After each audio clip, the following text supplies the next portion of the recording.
পুলিশের ভ্যানের ধাক্কায় আহত দুই পথচারী। মঙ্গলবার দুর্ঘটনাটি ঘটেছে উত্তর দিনাজপুর জেলার চোপড়ার 31 নম্বর জাতীয় সড়কে। এই ঘটনায় এলাকায় ব্যাপক উত্তেজনার সৃষ্টি হয়। উত্তেজিত জনতা ঘাতক পুলিশের গাড়িটিকে আটক করার দাবিতে রাস্তা অবরোধ করে। দুর্ঘটনাগ্রস্ত গাড়িটিকে বিধাননগর থানার পুলিশ আটক করেছে। ভ্যানটি শিলিগুড়ির দিকে যাচ্ছিল বলে জানা গিয়েছে। অন্যদিকে আহত দুই পথচারীকে উত্তরবঙ্গ মেডিকেল কলেজে নিয়ে যাওয়া হয়। এখানে অ্যাক্সিডেন্ট হয়েছে একটা, যেটা হচ্ছে ইসলামপুর থেকে শিলিগুড়ি যাওয়ার পথে গাড়ি পুলিশ ভ্যান, সে কোথায় গাড়ি এখন জানা যায়নি।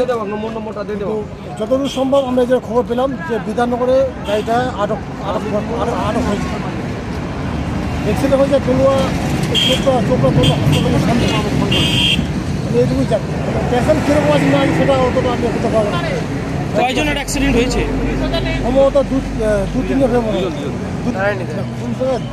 দাঁড়ায়নি। এটা আমি ছিলাম না, লোকে বলছে ওরা দাঁড়ায়নি। অ্যাক্সিডেন্ট করাবো সঙ্গে সঙ্গে